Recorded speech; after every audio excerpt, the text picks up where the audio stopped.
Hello, Steve White, Trekboy 89 for Steve Arts 89, Star Trek's Gatekeeper. I just watched Picard Season 2, Episode 5, Fly Me to the Moon. It was okay. It starts off with Picard and the Watcher, who is basically one of Gary Seven's people. She was recruited by the same people that recruited Gary Seven, supervisors they are, and basically she's been watching over Renee, his relative, forever, and she basically appears in her apartment in a safe with an open door, just like Gary Seven, in a cloud of blue smoke. And they talk, and they actually tune into a therapy session that she's having. And Picard recognises the voice, and he says to turn the camera around, basically, and it's Q. And he says Q's trying to make her doubt herself and make her not go on the mission because she's an astronaut. And basically, on one of her missions, she discovers a microorganism that they believe is life or sentient or something. It's important, basically, and it provokes a whole bunch of research into, I guess, space exploration, and that sort of pushes us in that direction rather than into other directions, which cause the other reality. So that's sort of their mission. Now, Raffi and Seven decide, obviously that they have to save Rios, and Raffi's being wild about it, and Seven is reining her in, and they argue, and eventually she lets Seven plot the whole breaking him free.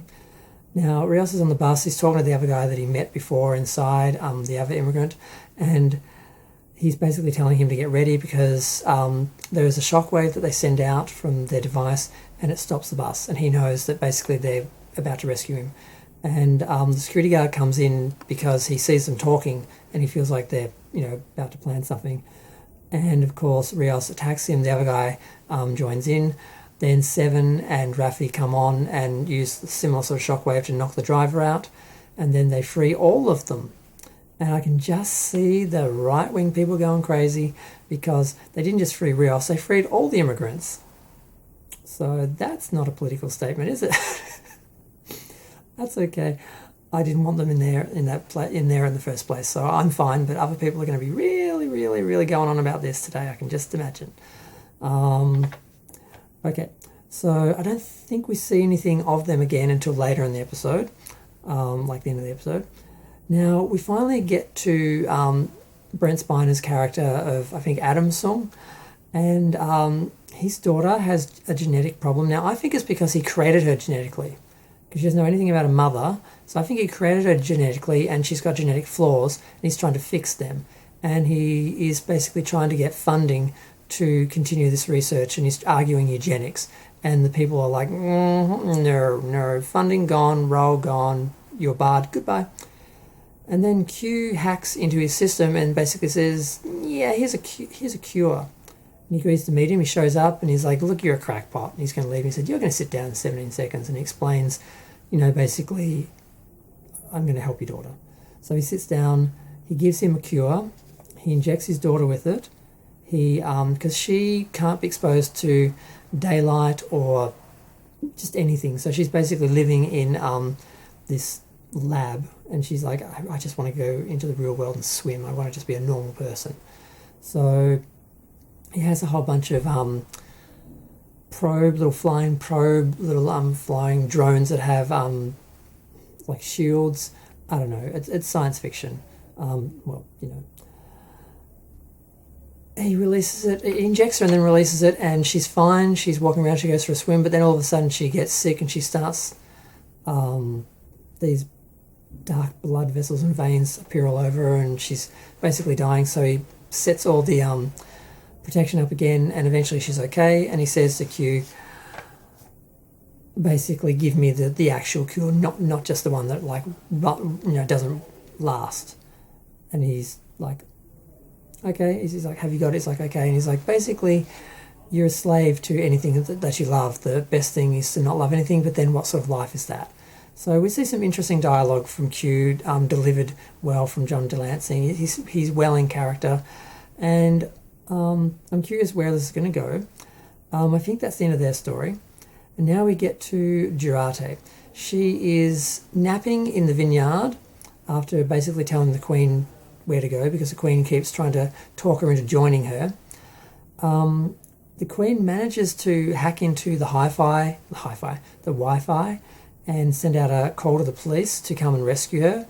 A policeman comes. He looks at the chateau and sees it's abandoned. He doesn't see Jurate sleeping on the couch, so he didn't look around too well. And then he goes out. He sees out the window the ship is coming in and out of the cloak. So he goes out to investigate that. Somehow he gets on the ship, which they don't show. And then he goes to the Borg Queen. He's freaked out because it's a woman, half a woman suspended who looks like an alien. And then we suddenly see she suddenly has giant human, biological tendrils. So she grabs him like a monster with like octopus tentacles. It's just bizarre. She doesn't use the mechanical ones, which she has. She's been using for everything else. So this is a new ability. Like suddenly she just grew these giant tendrils which weren't there before. And then Jurate hears her calling to her. She goes in to investigate. She takes a rifle with her, and she sees that she's got this guy, and she's basically killing him. So she shoots the Borg Queen in the neck and kills her and saves this guy. And she beams back the rest of the crew, but not Picard. And she explains what happened. And before this, did I forget to mention the Borg Queen assimilates? So as she's dying, she goes over to her, and the Borg Queen touches her on the cheek, and you see her her own little metal tendrils that go into her face to inject the nanoprobes. And you see her face go green and all the little veins and things. So she's being assimilated. So the Borg Queen is dead, but she's basically inside of her as a consciousness, not a ghost, but a consciousness from the assimilation and the nanoprobes and technology and everything.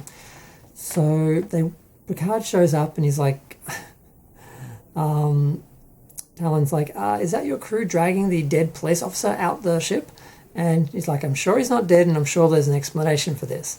So they explain everything, and Picard, they go into the chateau and explains to them that we need to make sure she takes this mission. We've got 15 hours that we've got to get her through once she gets into the mission, basically, into the quarantine and everything. To prepare for it, she'll be fine. Just have to get her that. She's going to this gala, and we have to make sure that nothing changes her mind, nothing, subverts her direction.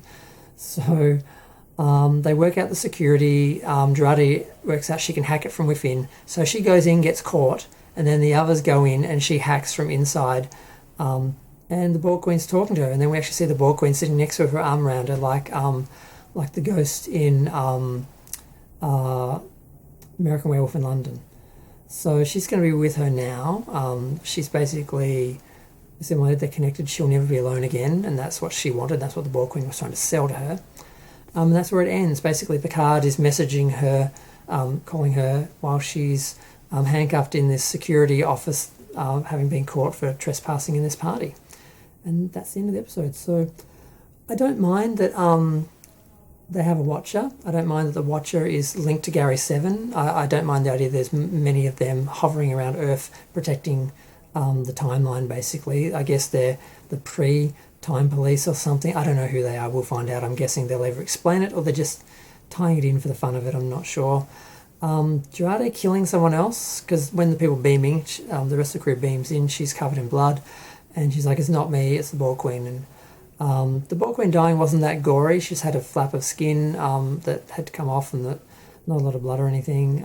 She probably doesn't have a lot of blood, seeing as she's partly biomechanical. But that's it. Not a lot happened. I'm fairly sure that Dr. Sung created his daughter, and that's why she's got genetic problems, and the genetic cure will work. But where's that going to go next? Is he going to sell that, or I don't know.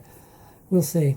I'm going to go. Feel free to share, like, comment, subscribe. I can't think of anything else from the episode that really was interesting. I mean, I don't mind the odd time travel story where we go back in time, we spend time on Earth. It's kind of fun, but that's when it ends after 1 or 2 episodes. A whole season of the crew just running around on Earth. I feel like I'm just watching a regular TV show. A lot of cheap science fiction shows sort of base have a science fiction idea in our time, so they can basically film everything just like normal and just have these couple little sci-fi special effects sort of elements and scenes, and that's it. And that's what it feels like. And it feels like I'm not really getting Star Trek. I'm not going, boldly anywhere. I'm just sort of here, sort of watching some people talk about stuff. So I'm not really excited by it. And the previews for Strange New Worlds are looking a lot better, so I'm getting more excited for that. And even Discovery looks and feels a hell of a lot better than Picard. It's actually a lot better than Picard. It's based in space, and they're at least trying to be more like Star Trek. But I'm going to go. Feel free to share, like, comment, subscribe. I hope I haven't already said that. Thanks. Bye.